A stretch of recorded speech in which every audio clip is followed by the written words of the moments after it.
Jets family, I want to thank you guys, like you always do, for coming right here and tuning in to the Take Flight Spit and Fire podcast. I wasn't able to be with you guys last week. Man, last Monday was a rough one for me. And I mentioned it to you guys last Monday on why I wasn't able to be with you guys.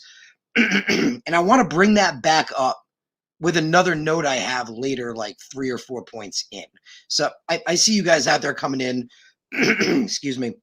I appreciate you guys being here. Appreciate you guys being part of the show. Thank you for taking part. So, what we're going to be talking about today, because as you know, the Jets season is now over.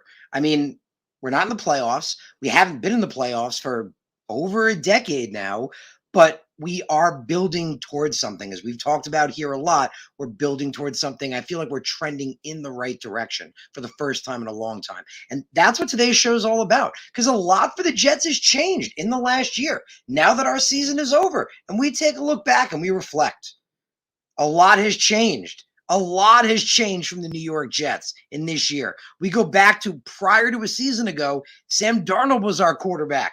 Adam Gase was our head coach.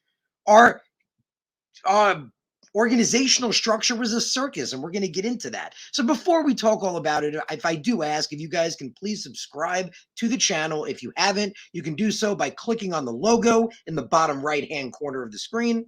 Much, much appreciated.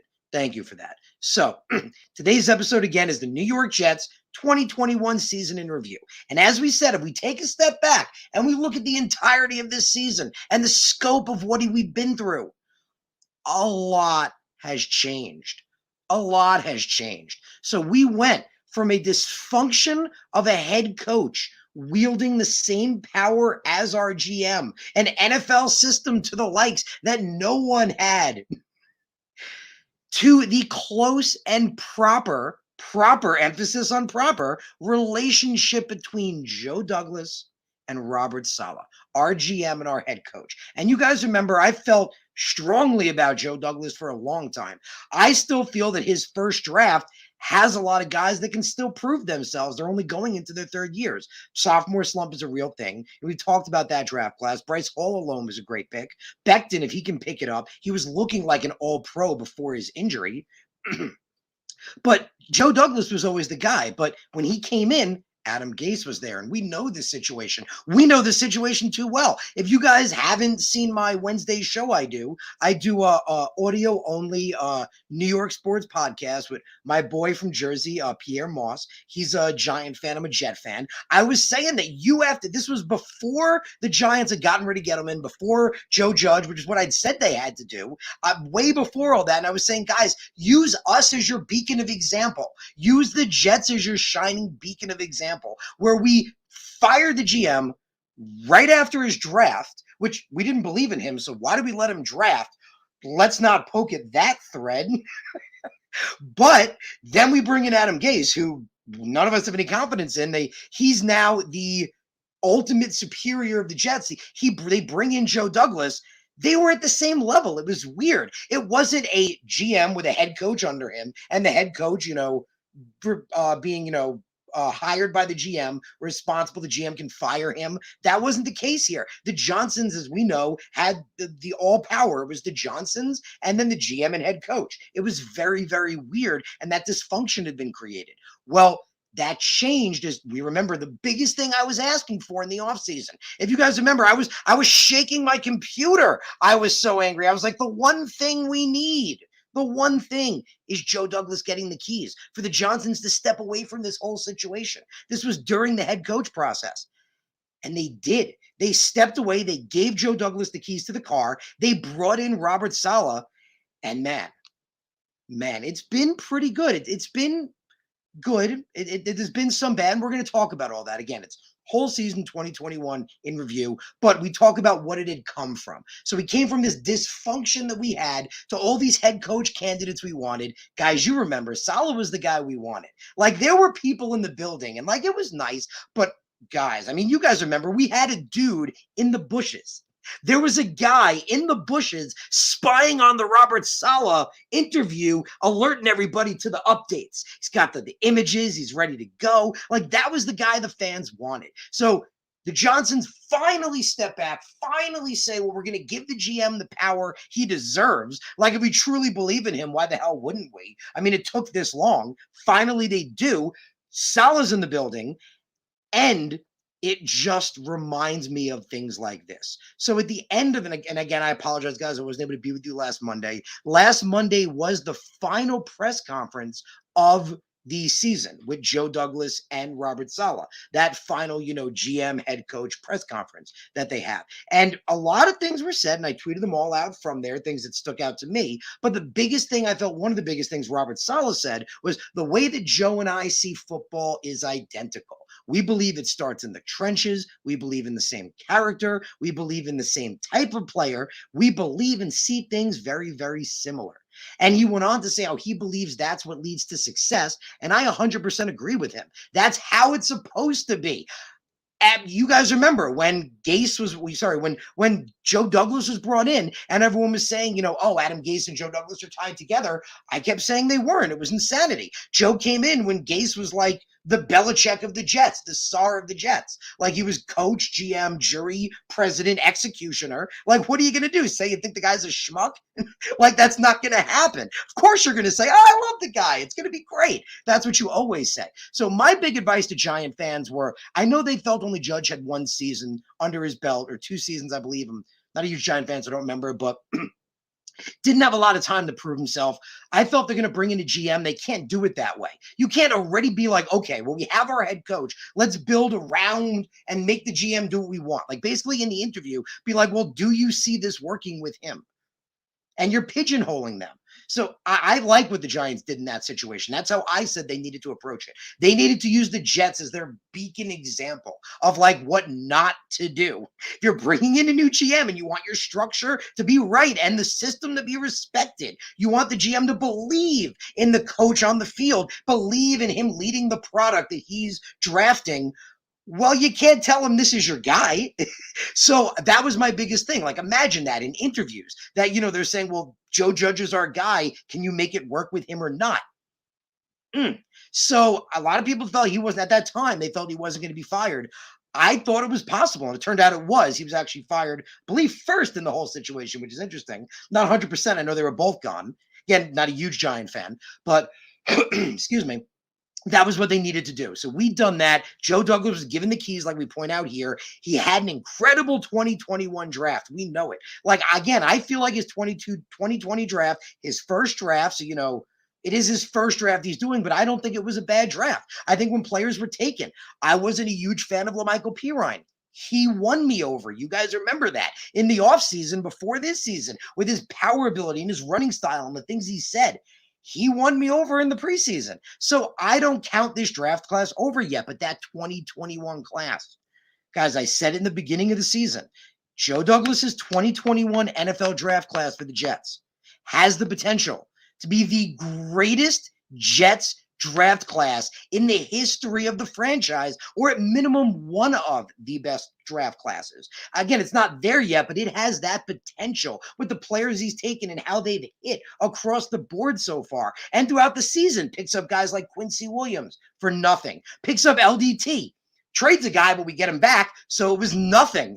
He picks up these 2 quality starters for nothing. So Joe is the guy, and now he has the keys. That was what we needed. So this season, this 2021 season of review for the Jets, there's so much player stuff to talk about.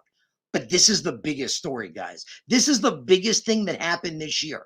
Our dysfunction was fixed. Our issue of the chaos that our owners created was corrected by giving Joe Douglas the keys, the structure put back in process, and like we've seen with Saleh and Douglas across the board. Saleh confirmed it, but they see things the same way. They look at players the same way. They talk about stuff, like they chat. Like, it's like, I guarantee you that Robert Saleh asked Joe Douglas coaching stuff, and Joe Douglas asked Rob Saleh what he thinks about players for draft purposes. I guarantee it, because they're together. It's a relationship. That's what you want. You don't want, like we said before, well, here's the guy. You think you can work with him? Like, what is that? But as we talked about, that was the biggest thing need to change, and it has. So the Jets 2021 season in review, That's been the biggest thing. That's been the biggest thing. And we talk about Robert Saleh, the new head coach we brought in. And yeah, the defense has struggled, and he's a defensive guy. That was the biggest thing, with me. I was like, okay, well, we're bringing in like a new defensive great mind. At least the defense is going to be great. Like, that was the one thing. Like, okay, at least the defense will play well. Now, we had a lot of injuries across the board. Yes, the defense struggled. A lot of people say, oh, well, we're maybe going to get rid of Jeff Ulbrich. I don't buy that. I think Saleh believes in his guys. That's kind of the point I'm getting at with this. So as you guys know, I've covered the press conferences. I missed like a couple here or there, from sickness and whatnot, but I've covered most of them throughout the entirety of the season. Basically, with Robert Saleh, all the things he says, I realized. So going back to what happened to me Monday, you guys remember I pointed it out. I was on my way to work, 80% of the way there. A freaking just engine dies on me. My whole car craps out. It's all over me on the highway. All the lights are on. I'm accelerating. The thing's decelerating itself. I have to get over to the side, get a tow truck. I miss work. It was a whole thing. I was stressed, but I kept not reminding, but I kept remembering as I was going through this, some of the things Robert Saleh says. That was adversity. I was going through my own form of adversity like we all do in our lives. And what does Robert Saleh preach the whole season? Overcoming adversity. That's why he was never the kind of guy like freaking Adam Gase to be like, it's this guy's fault. It's that guy's fault. Well, no, that doesn't happen. In fact, we saw the opposite. If you guys remember on that bad fourth down call on the offense in that Buck game that cost us the game. So many people crapped on it being a bad decision, but people missed the most important part of it. The most important part was Zach Wilson immediately owned up to it. Said, he's a rookie quarterback. He made a bad decision. We talked about it all. If you didn't see it 2 weeks ago, 2 Mondays ago, the guy's not playing hero ball. That wasn't the case. He just was a rookie making a rookie mistake, but he owned up to it. He realized I made a bad decision here, but so did Robert Saleh. The coach said it was my fault. I should have, told him that in this situation, from what I saw, this had to be the case. Now, clearly we know he's not on the field. He's not making the play, but that's the point. The analogy I gave you guys, if you remember, was you got Robert Saleh as the general, and basically Zach Wilson is like, and I apologize, I'm not the best military person. I'm going to go with like Colonel is the guy right under him. And a grenade comes into the squadron and the two of them jump on it together. That's what we're talking about here. This is what these guys are doing. They both are the kind of guys to jump right on that grenade. I'll go, no, it was me. It was all me. It was my bad. No, it was me. It was all me. So there's great ownership. There's great accountability. But I think about all the things Robert Saleh said about adversity and about overcoming and about changing culture. Everything he said, it's not just about football. Robert Saleh and that is the whole point. We see it all the time. And I think about it, with youth coaches at the high school level, the college level. They don't always talk about, oh yeah, that coach taught me how to run this route. No, that coach taught me how to be a man. Like that coach taught me how to do the right thing and to make right decisions and to believe in myself. Like that's what great teachers do. That's what great coaches do. Now, these NFL players, they're there what they are already. Like you can make most of them significantly sometimes better than they are, but most of them, they're adults. They're adults making their own decision. You got someone like Robert Saleh that helps show them the right way, show them to believe in themselves, show them that they can overcome. I think a lot of the things CJ Mosley I tweeted out during the game, those things he was saying to the team at the beginning of the game to lead them on, that was like him and Robert Saleh were like lockstep, man. Like that was some great stuff. Like that's motivational stuff. So my feeling on it is so far, even though the defense has been struggling, even though it's not even close to where it needs to be, I think so far Robert Saleh is the right head coach for this job because of his fire, because of his passion, but because, again, of all those things. I listen to them and I'm like, this is great advice for me. Like I hear some of the things he says again when I'm in these situations. And I realize that's what you want. You want, again, a guy, these are NFL caliber players. These aren't college level players. They know how to get themselves better, how to work harder. Having a coach that helps them believe in themselves, that gives them good life lessons, that helps them stay the right course, do the right thing. That's the most important thing. That is one of the most important things. I mean, if you can get a guy to believe in himself more than he already does, what better is there? What better is there to get him to reach his ultimate potential? So I don't know how it's going to go so far. And again, the defense has some work to do, but I'm liking it. I'm liking what I see and what I hear. And I like the leader that Robert Saleh is. I like the way that him and Joe Douglas portray and present our team. It is a breath of fresh air, and I absolutely love it. Absolutely love it. So that's the biggest story. That's the biggest change of all, because that is a huge change. That is a big change that doesn't get enough attention. But getting into some of the other, because again, entirety of the season in review, we're going to talk it all out here. And I appreciate all you guys. I see you guys got a bunch of comments. My apologies. I want to shout you guys out. And I appreciate all you guys. Please bring all your comments, bring all your questions. Remember, I'm talking here, so if you think I'm saying something nonsense, let me know. Be like, Harrison, you're crazy, man, like that. Let me know. We'll talk about it. D Money points out, a lot of change, man. A lot of change. A lot of change so far. We haven't gotten even into the players, and that's kind of the point. Like, we haven't even gotten into the players. Like, we haven't even talked about each position yet. But that change itself is monumental. It is the most significant change that isn't talked about enough. The culture change. We talked about it being a culture change. Remember, I kept giving that example of the bridge, right? That's the best one I could think of. If your bridge has a bad foundation or a cracked foundation, it doesn't matter how nice and high and beautiful that bridge is. It ain't going to last. It ain't going anywhere.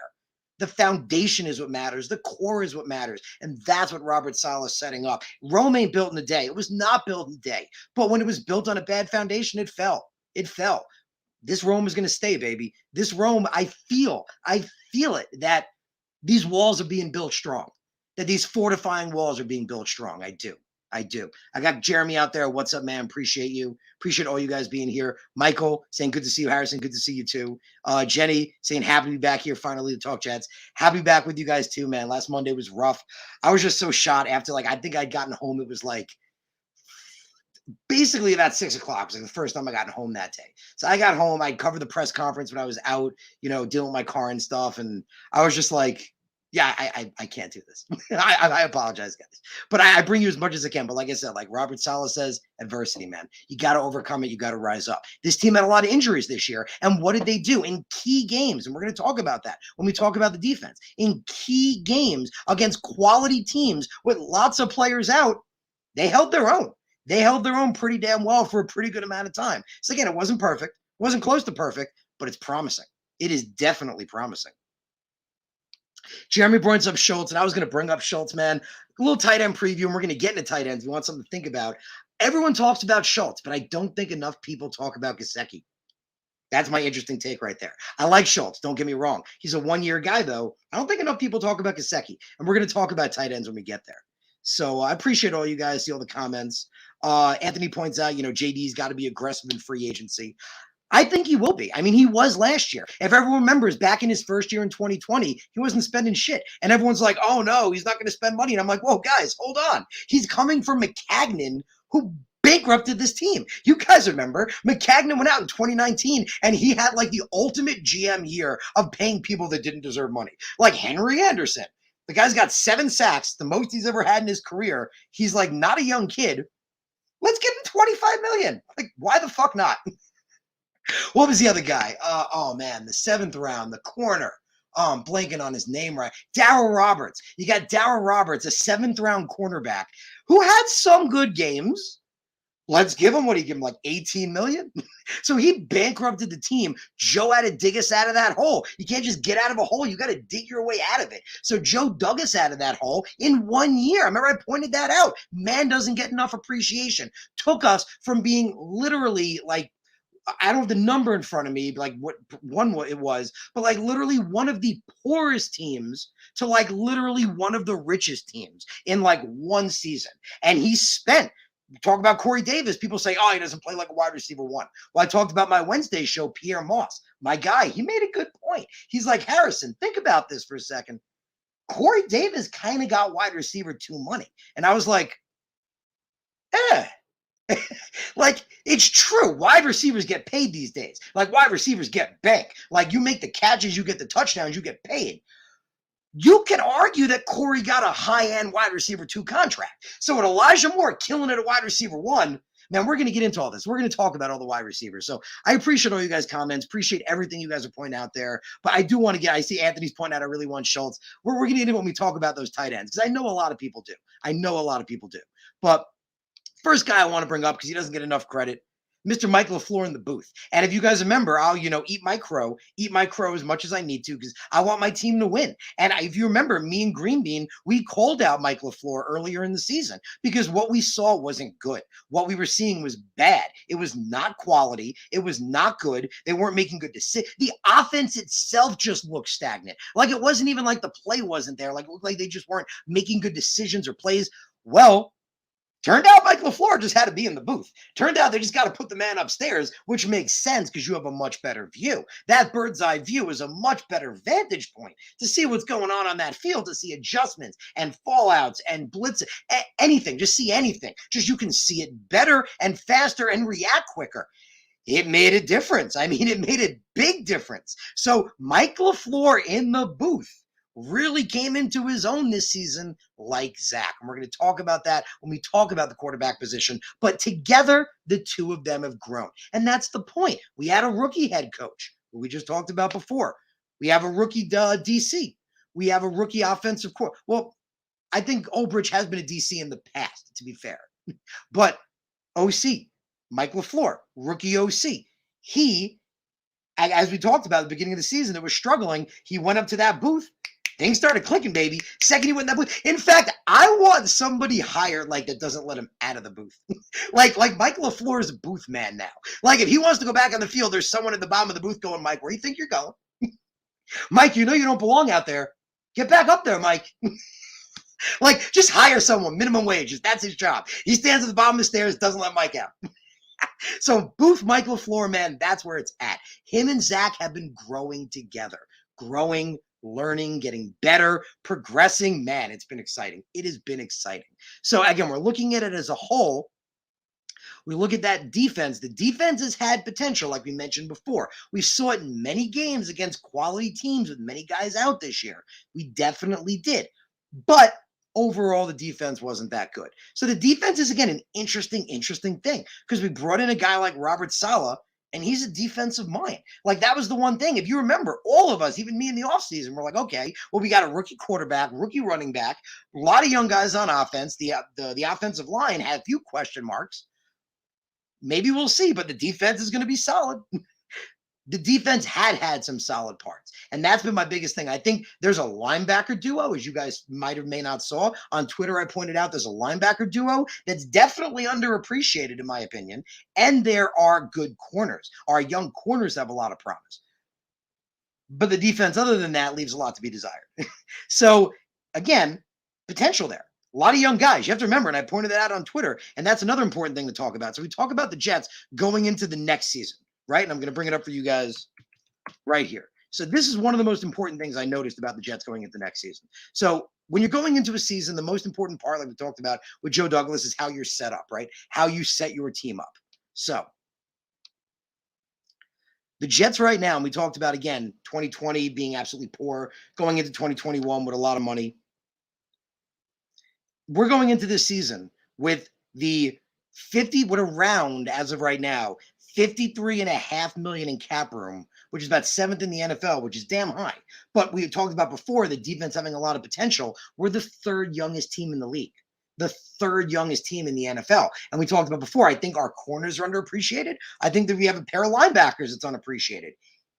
Everyone else really hasn't kind of been holding their own lately to the level I expect them to. We're going to talk about that. We're going to talk about each position. But again, we talk about, again, third youngest team. The Jets also have the second highest amount of players currently under contract. So that's a big difference. You don't normally see that. You don't normally see a team with a huge amount of cap room with also one of the youngest teams and also that many players under contract.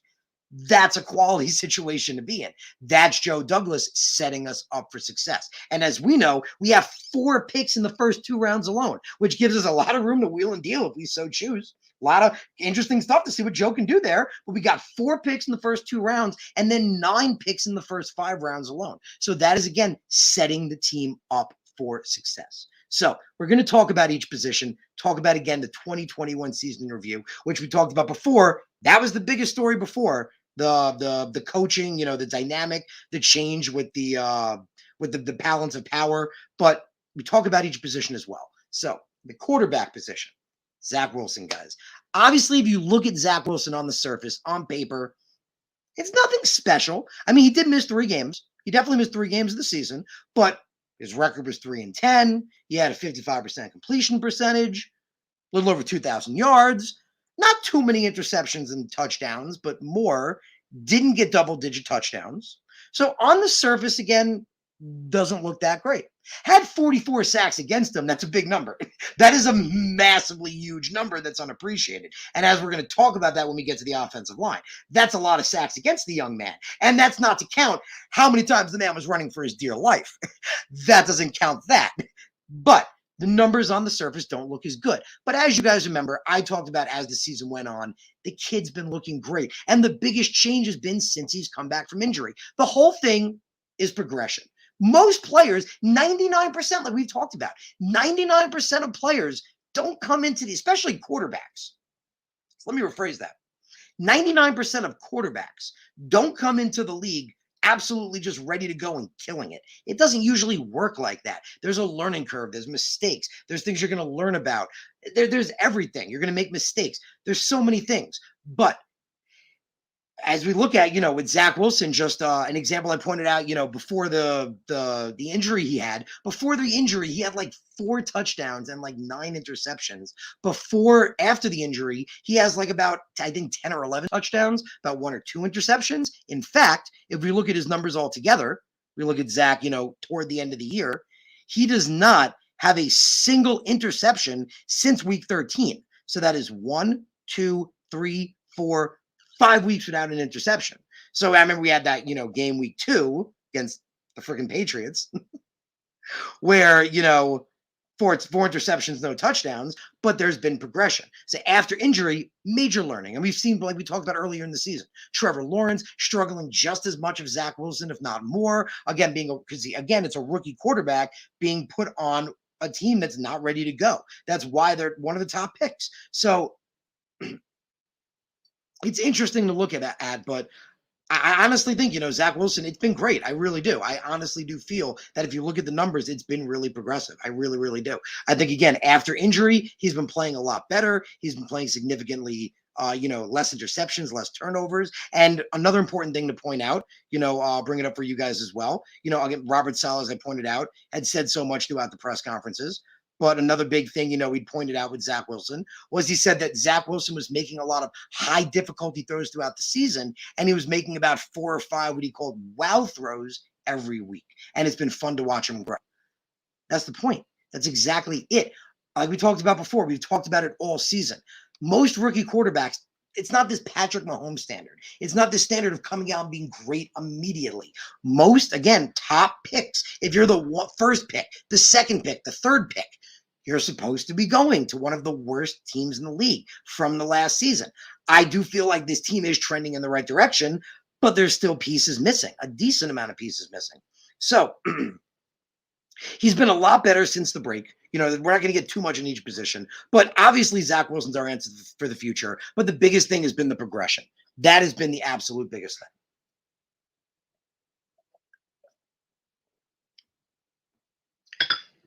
thing. Again, you look at what he's done since he's come back from injury, how much better the numbers have gone. No interceptions over the last 5 weeks, playing cleaner with the football. And again, as we talked about throughout the season, what was the one thing I always said? He's always learning, right? The one thing they always said about Zach Wilson, he's always learning. He always wants to get better. He's always intelligent with the ball, trying to be smart, trying to make good decisions. He's got a great arm, great throw ability, great run ability. I mean, damn, we saw that play where Trevor Lawrence quit, but Zach didn't. That boy put it in the end zone. Man, he's got no quit. He's tough as they come, tough as nails. He's ready to lead this team. He is a leader. These players are ready to follow the kid into battle because they believe with him. He's everything you want in a quarterback. He's everything you want in a leader. He's a rookie, again, with a rookie learning curve, but as we said, making some unbelievable wow throws every game. That's what you want. Flashes of brilliance. And I think I pointed it out over the weekend. Flashes of brilliance. Flashes of, oh my God, look how amazing this kid can be. That's what you want to see in a rookie season. And Joe Douglas is going to keep building around him, keep putting a team around him, keep putting him in positions for success. And we're going to talk about those positions. But man, Zach Wilson is a position that every Jet fan should be excited about. So again, if you look at the numbers, they're not great. If you just want to look at the stats for a season as a whole, they're not great. But if you break it down like that, it's promising. And it is. It is damn promising, especially since he's come back from injury, with how fast he's learning, how fast he's progressing, getting better with the football, protecting it better, making those unbelievable plays. It's just going to keep happening. And as we've seen with so many quarterbacks, the biggest progression they usually make is in the offseason into their second year. That is usually when we see some of the biggest progression in that offseason, getting their full offseason under their belt after, not being a rookie anymore. So that's a big thing. So moving on to the other positions, because you guys remember we did positional analysis. So this is kind of like that, but a little different. We're going to talk about what positions, Jets could add. So at running back, I think the Jets are pretty set, honestly. I think their best option is to add a running back in later rounds because Michael Carter, we've talked about him nonstop. That dude's the running back one. If you haven't seen, we've talked about him in all previous episodes. If I pointed out a little earlier in the week, if you guys didn't catch it, compared to all rookie running backs this year, Michael Carter had the longest rush of any of them. He had that 55-yard beautiful rush against Tampa Bay. He had the fourth most rushing yards with 639 and the fourth highest yard per carry with 4.3. And he missed time. We know he missed time. So that dude, running back one. Tevin Coleman easily looked like a good running back too. Good in the passing game, good rushing attempts. He looked like a solid running back too. I think Austin Walter proved himself a little bit. I think he should definitely get an opportunity, at least in the offseason, to show if he can be a little bit more the guy. You still got Ty Johnson, but hell, draft a later running back. If the Jets take a running back, I would say no earlier than the 5th round. Like I would even say maybe 6th or 7th, like a later round guy. Maybe a guy that, is from a smaller school that has a lot of potential. Something like that could be interesting. But our running back position is pretty much set. And our wide receiver situation is a little interesting right now, depending what the Jets are going to do free agency. And if I can just scream at the Jets for a second, and I think if you guys want to join me, sign Braxton Barrios for the love of God. So that's my quick PSA, because if they do, we're looking pretty good at wide receiver too. So we got Elijah Moore. I questioned his wide receiver one ability. I was wrong. I will eat that crow. Man, that kid looks great. Because again, the team looking good. What's that old saying? I don't even know if it applies. If it doesn't apply, just tell me I'm crazy. But I think it's like what's good for the goose is good for the gander or good for the flock. Or maybe I'm just insane or out of my mind. It's possible. I have no idea. But Elijah Moore, wide receiver one, baby. That kid looked like that wide receiver one. He was stepping in, making unbelievable catches, playing against some of the best corners in the game and making unbelievable catches against them. Had that insane game with Flacco. Man, that kid, wide receiver one all over. And like we mentioned earlier in the show, Corey Davis, if you take him, obviously he hasn't been a wide receiver one. We hoped he would be a wide receiver one, and he's been a damn disappointment. He is not a wide receiver one. But however, if we can rewind a little bit on Corey Davis, so if we can bring his numbers up for a second, just gotta find him here. There we go. So Corey Davis has had some games when he was healthy. First game of the week, 5 of 7 receptions, 97 yards, 2 touchdowns. Fourth game of the year, 4 of 7 receptions, 111 yards, 1 touchdown. He had another game with 93 yards. That's not bad for a wide receiver too. If Elijah Moore can be the guy, be an unbelievable wide receiver one, a threat, a dual threat, really kind of like a triple threat. Put him in the backfield, hell, put him anywhere. And every threat, really, Elijah Moore at wide receiver one.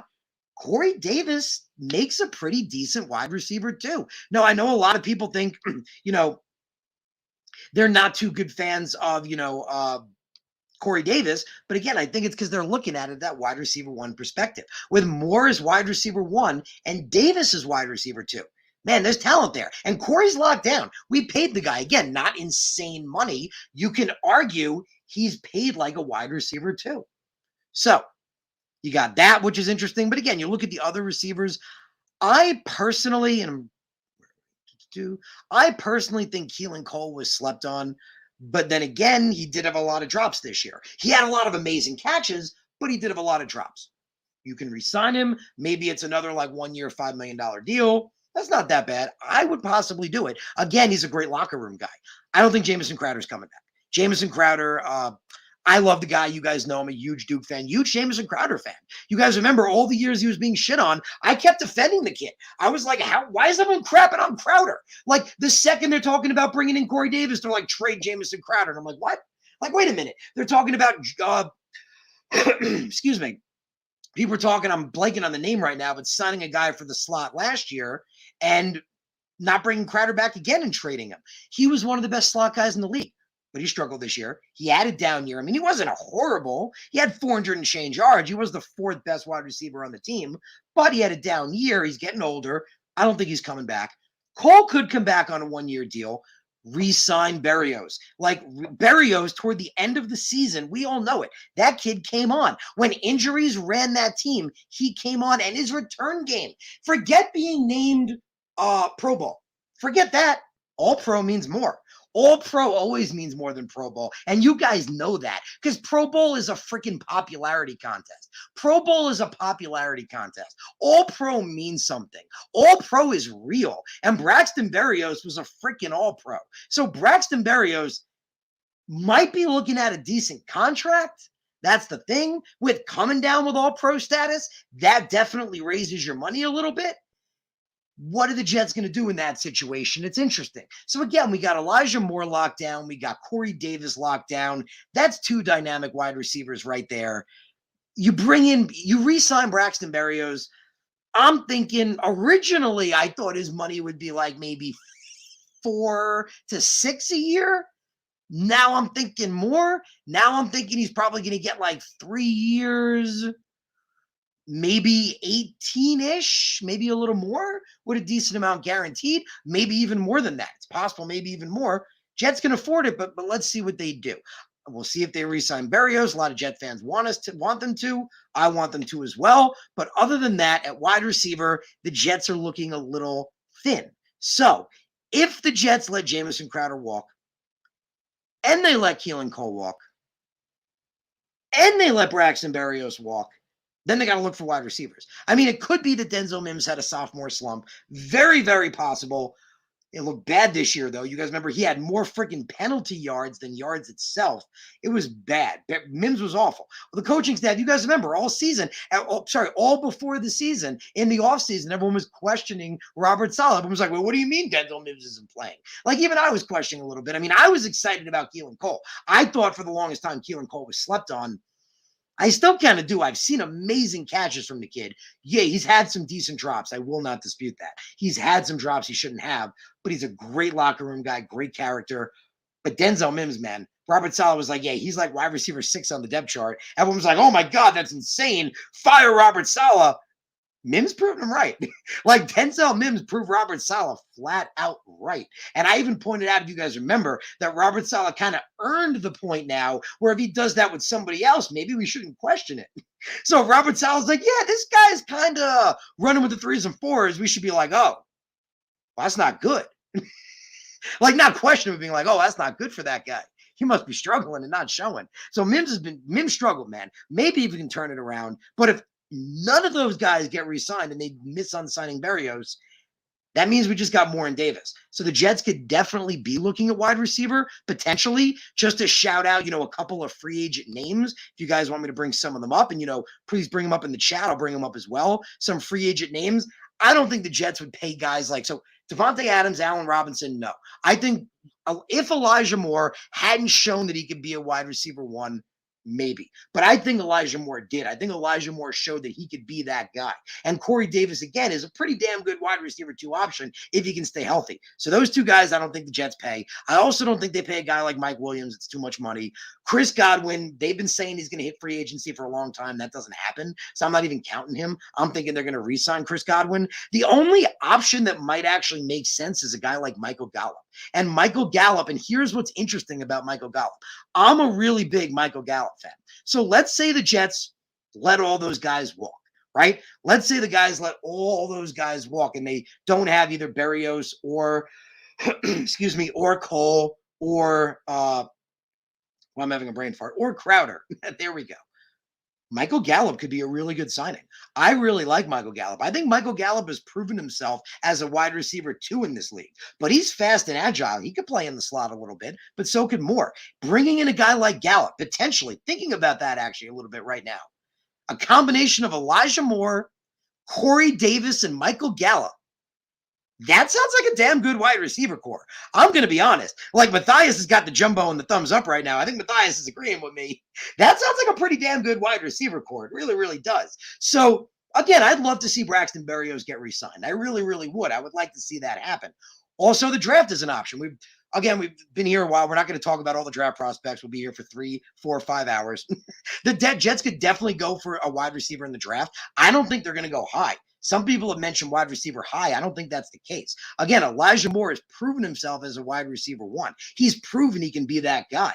And now Corey Davis, man, again, if he can stay healthy, he's not a bad wide receiver too, and he's already under contract. So again, I would like to sign Braxton Barrios, but Michael Gallup is better. Don't get me wrong. Braxton Barrios is a better all-around guy and a return guy, but excuse me. Michael Gallup is a better wide receiver. Michael Gallup is a better wide receiver, hands down. So if the Jets let all those guys walk and they decide to pursue Michael Gallup, okay, I'm pretty legit with that. I'm pretty cool with that. Manuel Sanders is a little old. DJ Chark Jr., that's an interesting option. Could potentially pursue a DJ Chark Jr. too. Again, all those expensive guys. Antonio Brown can go to hell. We're not even talking about Antonio Brown. He can shove it. So not even happening. Michael Williams is going to be too expensive. Godwin, I don't think is hitting free agency. Robinson and Adams, not worth it. Also, again, you got Moore as the wide receiver one. Again, if you let Braxton Barrios walk, I like Gallup. I'll be honest. A wide receiver room of Elijah Moore, Corey Davis, and Michael Gallup. Man, that sounds pretty sexy to me. That sounds like a pretty freaking sexy wide receiver room. I'll be 100% honest. So Matthias points out Metcalf. Dude, Metcalf ain't going anywhere. If Metcalf goes anywhere, people are going to shoot.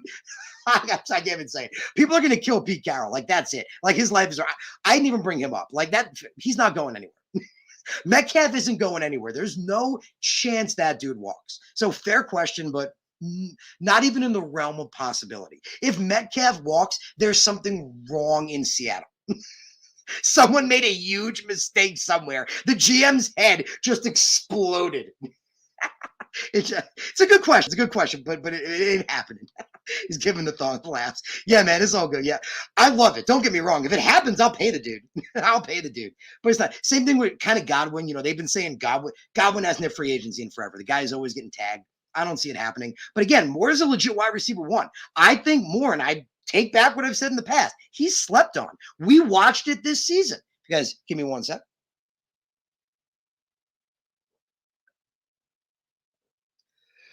Excuse me. We've watched Moore line up against legit CB1s in this league, like legit CB1s, and hold his own, run good routes. Even, I'm blanking on the game. There was one specific game he played an excellent corner, shadowed him the whole game, and broke up most of the catches, but Moore made some damn good attempts. So Matthias points out, I think tight end is the more important position right now. You are 100% right. So we're moving to that right now. We're going to talk about tight end. So obviously right now, the Jets, if they let those wide receivers walk, they definitely need one. I think adding Gallup could be a good option or drafting some, but tight end is a huge problem. Tight end is a huge problem for the Jets because all of our guys are old. Tyler Kroft has been okay, but he's not in future plans. He's old. Ryan Griffin, same thing. Also been okay. Shouldn't be in future plans. Dan Brown does not even count him. That dude's been cut, traded, thrown away, shipped upriver. Or forget Dan Brown. Just don't even think about him. And other than our rookie, that's really it. So you got Kenny Ebola. I think Kenny Ebola has potential, but he had an opportunity. This season, we didn't have tight ends. So we got to be honest. We got to call a spade a spade. We didn't have any really great tight end play this season. So if Ebola was really going to be that great, he might have showed it. I think the kid still got potential, but tight end needs to be something that needs to be addressed. So here's an interesting take of mine. So if you look at the tight end situation, the two best options right now are Dalton Schultz from the Dallas Cowboys and Mike Gesicki from the Miami Dolphins. And both are quality options, I think. So if you look at, let's say, we'll start with Dalton Schultz, for example. So Schultz has taken absolute advantage this season of a guy like Blake Jarwin being out, let's say, for example. So just some numbers I brought up to show you guys on him. He has a 77.4 overall grade, which ranks sixth best among all tight ends. And he is a quite solid all-around player. That's the other thing I made a note of with Dalton Schultz. So the big issue, and I think somebody brought it up, I'm going to bring it up here. I think one of you guys brought it up. Kevin brought it up. Shout out to Kevin. Is Gesicki a good blocker? He's not. That's a good question. He's not. So I'm just going to throw that out there right now. We're not going to sugarcoat that. Gesicki's not a blocker. What's interesting about Gesicki, though, and it's like he's a tight end, but he's like not a tight end. Like Gesicki doesn't line up like a tight end. Like he rarely lines up in line. He tends to line up more out of line or at a wide receiver spot per se. I think that's going to be interesting when it comes to money-wise because, wide receivers make a lot more money than tight end. Maybe Gesicki's going to argue, hey, I'm a wide receiver because I line up more like that than a tight end. That could make the situation interesting. But, and again, I don't mean to crap on Dalton Schultz, but here's the only negative I will give you. The one thing with Dalton Schultz is actually two, is one, he's only really done the production for 1 year. So I'm going to bring up Dalton's numbers. I had him up a minute ago. I don't know why I closed them. I'm going to bring it up for you guys right now. He did have a solid 20. Hold on. He did have a solid 2020. Don't get me wrong. He had over 600 yards, which is definitely quality, more than we could say for Jets. Over 4 touchdowns, which is good, but he broke out this season. He really broke out this season with over 100 targets, holding in 78 of them for over 800 yards and just 2 touchdowns away from double. And the kid's not old. Dalton Schultz is only 27 years old, I believe. I'm going off memory, I'm pretty sure. Sorry, even younger. I apologize. I'm thinking of Gesicki. I'm mixing them up. Schultz is even younger. Schultz is only 25 years old. So Dalton Schultz is a tight end going into his 4th year who's only 25 years old. He's 6'5", 244, and yes, he is a good all-around guy. He is a good blocker, a quality blocker, and he can catch. So Matthias points out we need a true tight end that can catch and block. If that's the case, then he's definitely it. So I only bring up Gesicki because I'm going to bring it up right now. Show you guys. Just one sec. So even though Schultz is the much better all-around guy, I have just personally felt that Gesicki is the better receiver option. And right now, yes, blocking is good, but you have blocking options. Like Trayvon Wesco is a blocking option. You can always sign Croft as a blocking option. You could put a lineman in as a blocking. You know what I mean? Like, yes, Gesicki rarely lines up as a tight end. Yes, he's not a quality blocker, but he's been doing it. Like, Gesicki for 3 of his 4 years in the league has been a legit receiving option. Like, that's my only argument here.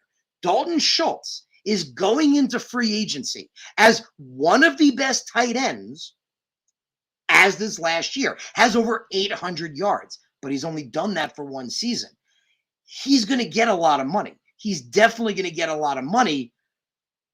Does he deserve that money? And that might be the question Joe Douglas wonders. So don't get me wrong. He's had an unbelievable season. And he is an all-around tight end. Dalton Schultz lines up in line, can line up outside if need be, blocks, good pass catcher, good hit, good all around, checks all the boxes. Only done it for a year, though.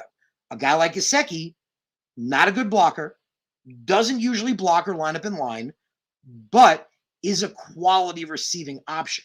He's been a reliable, consistent, really good receiving option for the last 3 years in the NFL. Consistently been a good receiving option for the last 3 years. And I would argue on a team with bad quarterback play. So that's the other thing.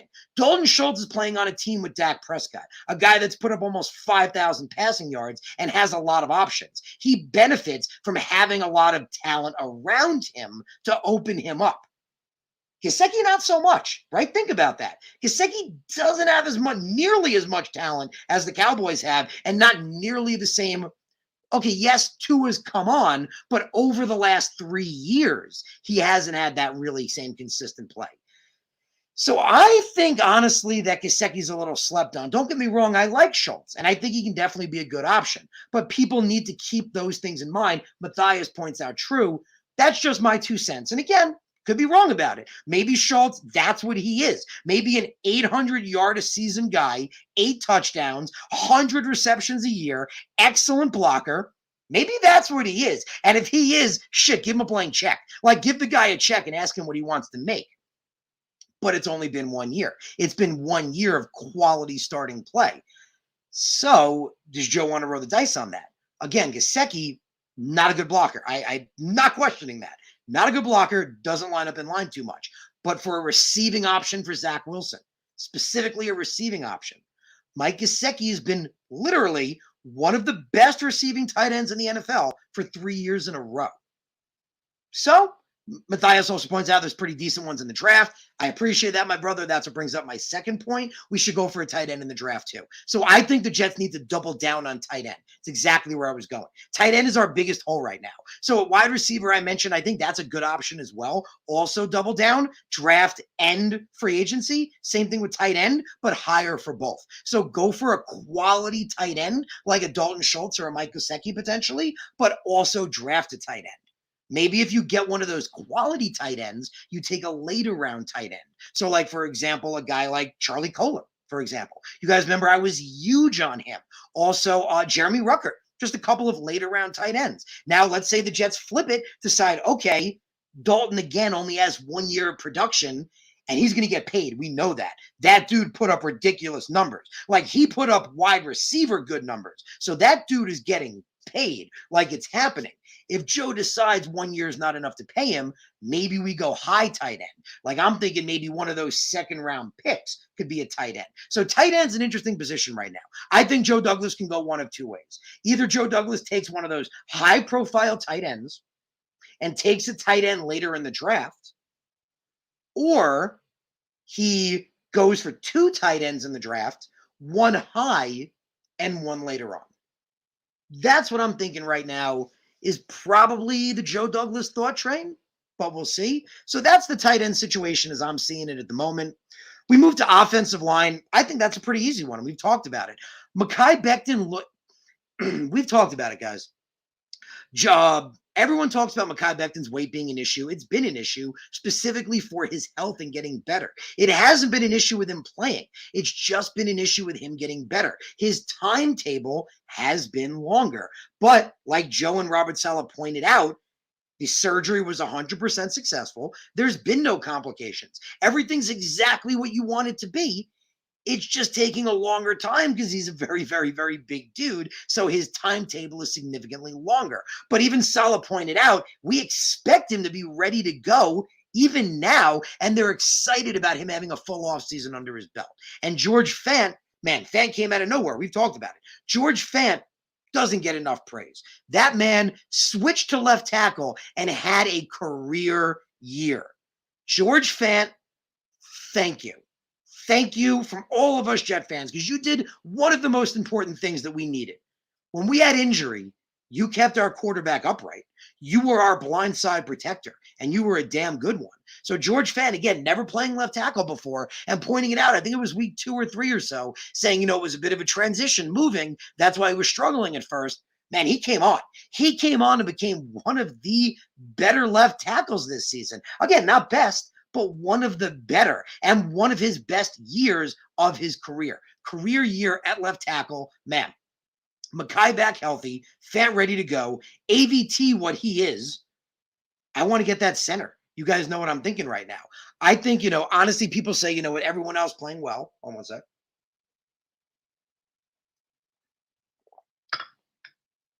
Because, again, you got Mekhi playing well, AVT playing well, let's say.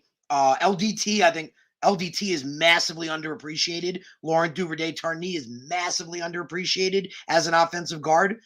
Him playing and Fant, let's say, or Mekhi, whoever's playing left and right tackle. Don't know who's going to be which yet, but let's just say whoever's playing which. Well, people are saying, McGovern's fine. He'll be serviceable. I don't want serviceable anymore. Let's not settle for serviceable anymore. If we're saying all 4 of these guys look really good, hell, we got the draft, right? We got a lot of draft capital. Let's use that. So you guys know what I want to do. I want Tyler Lindenbaum.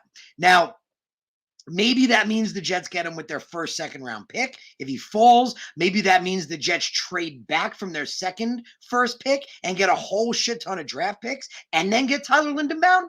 I'm not sure, but I think that would be an excellent offensive line. Honestly, we've talked about with just adding one piece.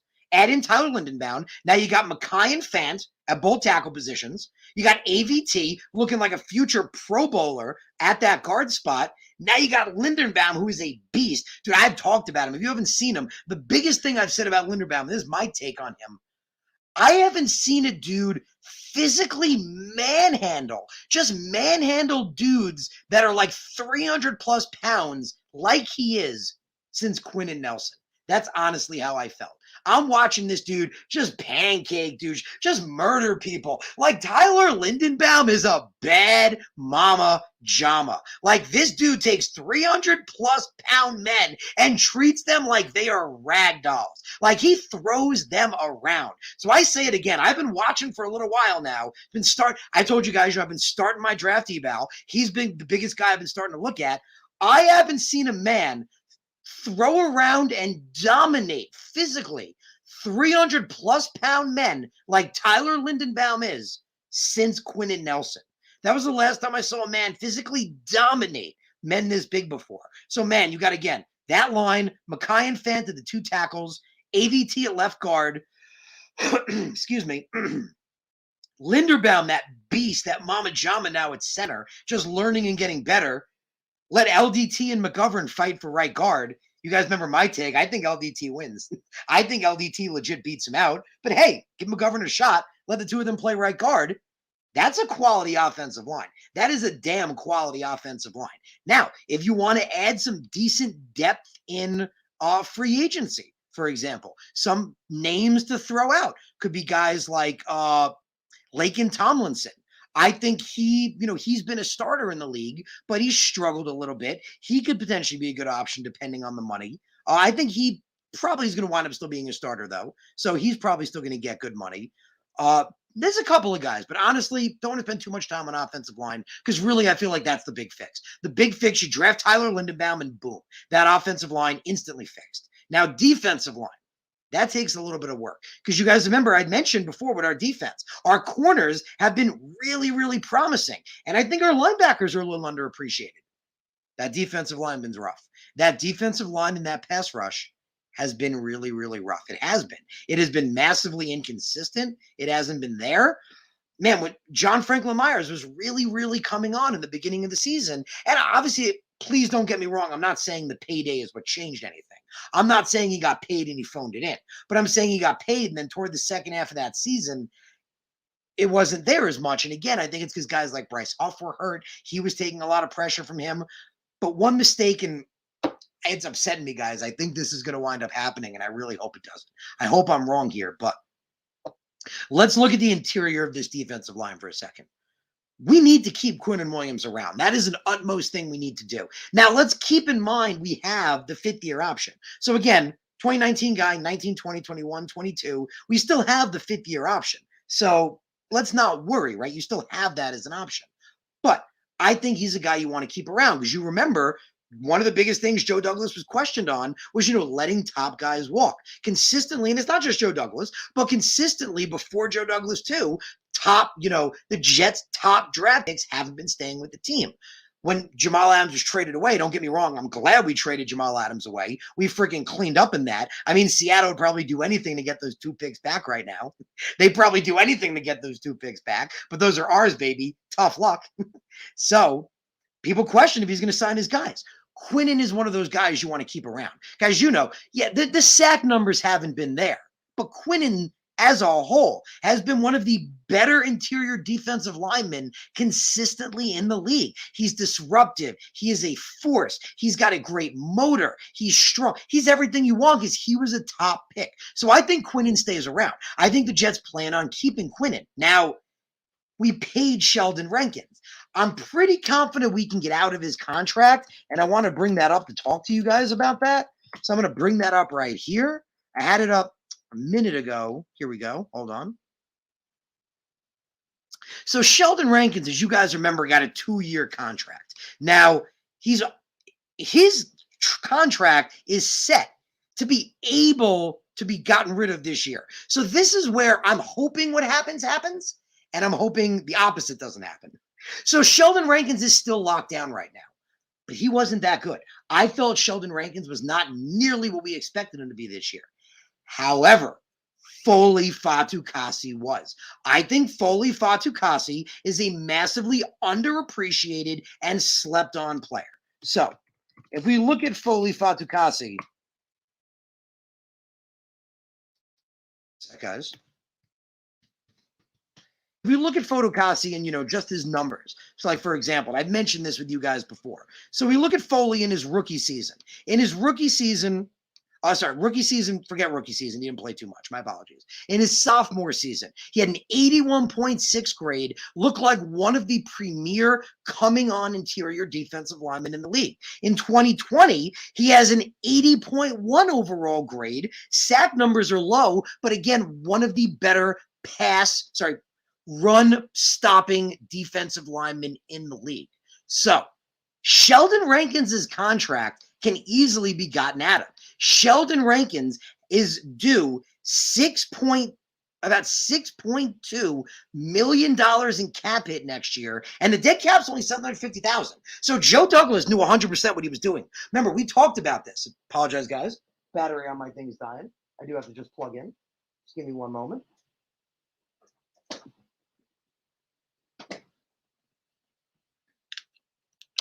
Okay. So, and we are golden. So, Joe Douglas knew exactly what he was doing. Remember, we talked about it with Gerard Davis, and we talked about it with Sheldon Rankins. These were two guys that were former first-round picks that were supposed to be. Rankins was considered to be almost as good as Quinnen was. It never happened. So what does Joe do? He takes a flyer on the guy. It was a 2-year deal, but he can get out of it. So again, Rankins is due 6.2 next year with only $750 against the cap. I don't think he's anywhere near worth that. So what I would like to see happen, because Foley is in a contract year, what I would like to see happen, see Sheldon Rankin's contract be terminated, and I would like to see the Jets sign Foley Fatukasi long-term. That is what I would like to see happen. So that is my opinion. I feel like when Foley played in games, he was actually just as good a pass rusher as Rankins, it felt like it at times. He's developing and getting better as a pass rusher, but he's one of the better run-stopping defensive linemen in the league. So I would like to see Sheldon Rankins, again, contract be terminated and Foley sign long-term. But again, I talk about the negative, what I don't want to see. Foley did have 2 really, really good years where we talked about going into this season, Foley looked like an up-and-coming young star. So he had an off year this year. A team might be willing to pay him. A team might say, well, we see the potential he has. He hasn't really gotten an opportunity, right? He's been buried on our depth chart. When Foley plays, he dominates. And let's not forget, he was a captain this year. All the other players voted Foley Fatukasi a captain this year. So I would like to see Rankin's contract be done and his contract be extended. However, I don't know if that's going to happen. The Jets, again, Foley may command too much money. A team may offer him too much. I don't know, but that's what I would like to see happen. So I would like to see Nathan Shepard walk, obviously. I would like to see Foley be re-signed. I would like to see Sheldon Rankin's contract be terminated so that Foley gets more time. And I would also like to see the rookie Jonathan Marshall see more time. I think Jonathan Marshall is not getting enough time.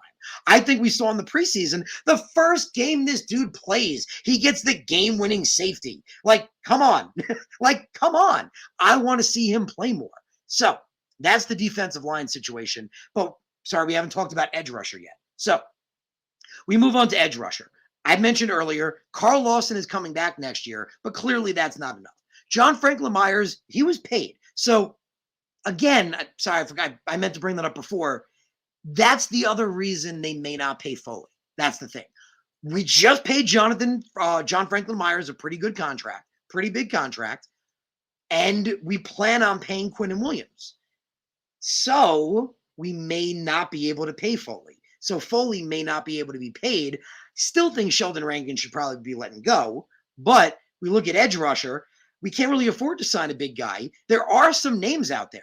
There are some edge rusher names, but we did that the last time. We did that when we signed Carl Lawson. So I think, the Jets are going to go out and take an edge rusher in the top of the draft.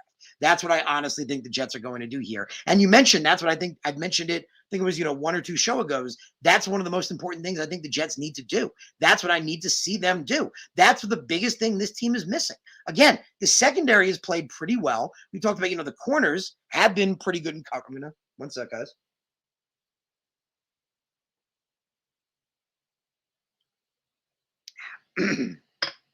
The corners have been good in coverage. These young guys, which we're going to talk about. We need help at safety. Linebackers have been pretty decent. The line has been struggling, man. We need that edge rusher. We need an elite guy. We need that top of the draft guy like a Thibault, a Hutchinson. I've told you guys I'm about 100% sold on Karlaftis. There's the guy, I'm blanking on his name right now. If it helps, he's the kid from FSU. Think he's from FSU if that helps, but there's one guy who's considered like a second-round pick who I think is a sleeper. The Jets need to go. That's a big thing. So Carl Lawson should be back next year, but that's not enough. That is not enough. We need to add a dynamic top edge rusher in this draft. So we look at linebacker. I mentioned it, I think it was a day or two ago, I tweeted out, I think our linebackers have been underappreciated. And we look at our linebackers, for example. So we go to the stats that they put up this year. So I've said that I think that the linebacker combo of C.J. Mosley and Quincy Williams was underappreciated. And Quincy Williams was a linebacker that the Jets got throughout the season, right? He was cut and Joe Douglas picked him up. So him, LDT, those are two perfect examples of two guys that Joe Douglas made a great job acquiring. Two quality players that we got in the middle of the season, both for really nothing. Both honestly for really nothing. So we look at CJ and Quincy. Together, they both had over 100 tackles. In fact, CJ Mosley had a career high 168 with over 100 solo tackles alone. Quincy had over 110.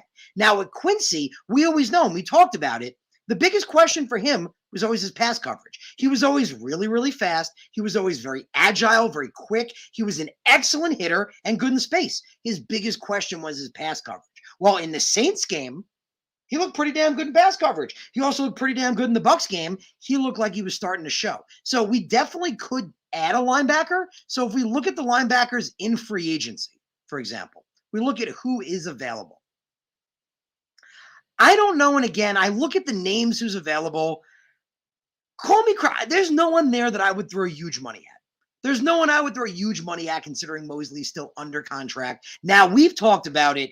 Could the Jets move on from Mosley? That's very possible. They're in a position next year where they're, for the first time, in a position where they could move on. Now, again, I don't know if that's the best move. And I talked about it, toward the end of the season. Those speeches he gives, man. CJ Mosley at the end of the year, those speeches he gave at, every single, before the game, those talks he gave. Remember at the end of the last game, remember what he said to those guys? He said, "I will lead you into hell." That's what CJ Mosley told him. He said, "I will lead you into hell." So, man, CJ Mosley, I was, again, one of those guys saying, yeah, we could probably move on from him. I don't want to anymore. He is a leader. He is that guy you want on the field. He is that guy that the players want to play next to. He's fiery. He was all over the field this year, so much faster than he was in the past, playing pretty well. Excuse me. Again, I think him and Quincy were underappreciated as linebackers this year. Now, we still got Jamie and Sherwood, who looked pretty good before he got injured. And Hamza Nasruddin, who I had said, he looks like he hasn't really played yet, but I thought out of this draft, he looked like he could be one of the best sleepers in this entire last draft. He looked like a guy that could have been a much higher draft pick, but he hasn't even gotten a chance to play because we've seen pretty good quality play from the linebackers. So again, as a whole, this defense was not good. But there are some promising positions. We talked about on defensive line that does need some overhaul. At linebacker, there definitely could be some overhaul there too. There could be, a guy we could definitely draft. So I think at linebacker, the Jets could definitely, again, bring a guy in free agency. But I think draft is more the way the Jets are going to go with linebacker. I wouldn't be surprised, again, if they choose to go with another safety. If they choose to, again, go with a bigger safety and try another hybrid linebacker spot.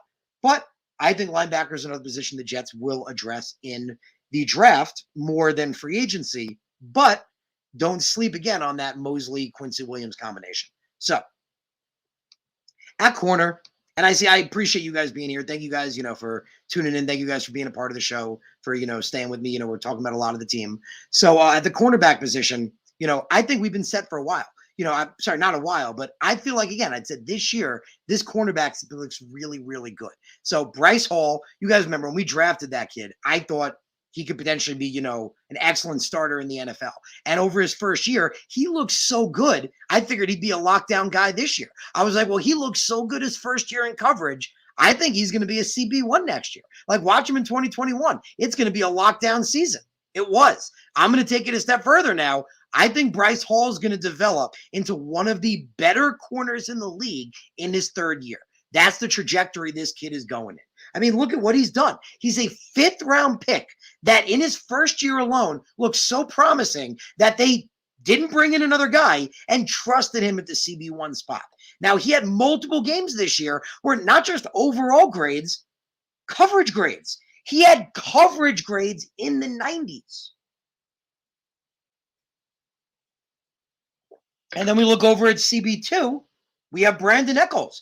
Brandon Echols really came onto his own as well. You guys remember I pointed out at the beginning of the season, this dude is a physical specimen, is a freak. He can run with and cover anybody. And he proved really sticky in coverage and excellent too. In fact, he was Rookie of the Week 1 week as well when he had an excellent game. And let's not forget Michael Carter II. Michael Carter II through the first quarter of the season. We were comparing his rookie season to Darrelle Revis's. That's how quality he looked. That's how good he was looking. So I think corner's a lot better than most people. Again, in the beginning of the season, everyone was saying that position wasn't going to be anywhere. I was saying, we'll see, guys. You'll see. This position has a lot of potential and a lot of young guys that look like they could really be good. And they were. They were really good. And like I've said, I really do feel that the combination of Bryce Hall, Brandon Echols, and Michael Carter II could develop into one of the better corner trios in the NFL. It really, really could. So at corner, Joe had the option to bring in a veteran free agency in the past. He didn't. I don't think he's going to do it again. I think it's going to be another draft situation. I don't think it'll be as high as many people think, though. I think, again, we're looking pretty damn good at corner. Bryce Hall, remember, I'd said it before. That dude was a lockdown CB1 this year. I think he's going to be even better next year. And Brandon Echols, again, we saw how much better Bryce Hall was in his second year. Well, Brandon Echols and Michael Carter II were both rookies. So that corner room is looking very solid. So, again, I don't see them doing anything in free agency. I think they'll probably take maybe a corner or two in the draft, but it'll be later rounds, like a 5th, 6th round guy, okay? Safety, that's a position the Jets do need to draft. So safety is a position the Jets are struggling in. Don't know if we're going to bring back Marcus May. Just a shout out, because, again, I mentioned to you guys I was covering, the press conference that the Jets had, last week on Monday when they had the last press conference of the season. They asked Joe Douglas about that. I'm going to bring it to you right here.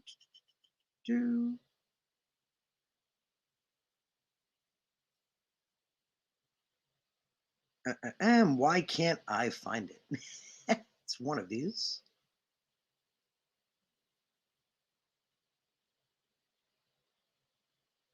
So any decision we make in regards to Marcus or any player on expiring contracts, the decision is going to be made in the best interest of the team now and moving forward. And that's the most important part. It's going to be made in the best interest of our team. And Marcus May, he is a quality guy, but he's had a bunch of injuries now. I mean, he had injuries in his rookie year. He was all banged up. He had that really solid year and everyone wanted to pay him. I get Joe Douglas's opinion. Joe Douglas was, well, he had one really good year. He's not the youngest guy. Let's see if he can replicate it. Well, he got hurt this year. He got hurt in the year he was supposed to show if he could be the guy. So I wouldn't be surprised if they may bring him back cheaply, but Marcus may walk. So I think free agency is a position the Jets could aggressively attack as well in free agency and the draft. So just a few guys to bring up in free agency. You got Jesse Bates III out of Cincinnati. That's not a bad option. You got Tyrann Mathieu, the Honey Badger. He's getting up there in age, but again, he's a ball hawk. Just a name to throw out. And you do have Marcus Williams from the New Orleans Saints. I have been a fan of him for a while too. I don't think he's hitting free agency. Let me just throw that out there. I don't think Marcus Williams is becoming a free agent. I think the New Orleans Saints are going to keep him there. So I don't think he becomes a free agent. But you get a guy like Jesse Bates III, maybe Tyrann Mathieu. But I think it's also a position the Jets will aggressively attack in the draft as well. So I think positions the Jets will aggressively attack in the draft are going to be edge rusher high.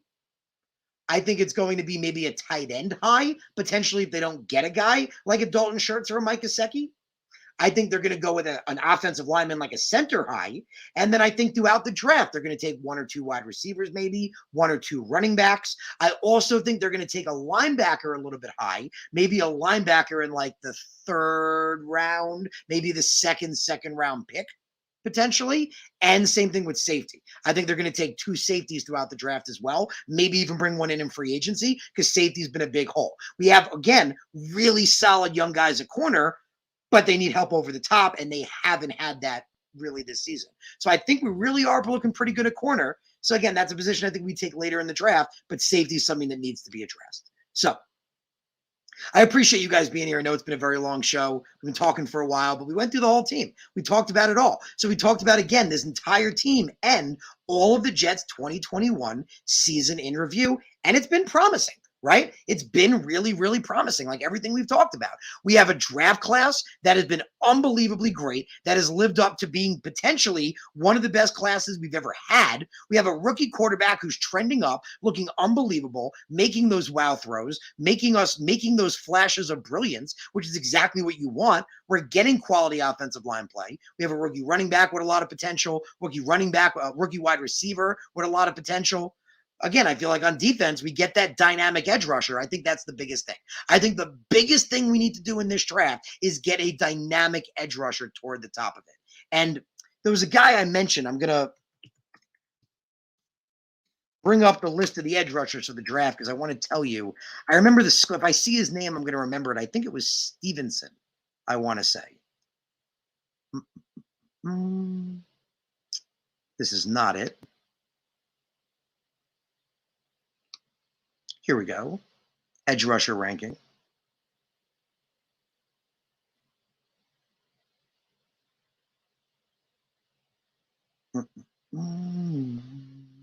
Why am I an end? I don't think I see. Okay, I'm not seeing him at the moment. I'm going to have to bring it up again. I'll look into it more, guys, as I go. There was one guy I really liked. Again, I'm going to bring you guys more draft eval as we go, more draft stuff. I definitely plan to dig into that deeper like I always do. So I do plan on really digging into draft eval as we go. And I'll let you guys know we're going to do episodes where I'm going to talk about this prospect or that sleeper that I really like. So we're going to definitely get into that. But I hope you enjoyed the 2021 season review. I hope you see, like I mentioned in our episodes prior, that we're not as far off as many think. But we do need a specific key positions to make us successful. And I do think Joe is the right guy to make those decisions. But I think we are trending in the right direction. I am excited with where we are going. So I want to appreciate you guys for tuning in. I want to thank you guys, like always, for being here with the Take Flight Spit and Fire podcast. Thank you for commenting. We got guys like Jeremy. We got Matthias a bunch. I got Kevin in here. We got Anthony, D-Money, Jenny, all you guys. Appreciate all you. Thank you for tuning. Thank you for commenting. Always bring it, guys. So I appreciate you being here. I'll see you guys next Monday. Thank you for being part of the episode. I hope you have a wonderful, wonderful rest of your week, and take care and enjoy as we progress into what will be our future of where we're going.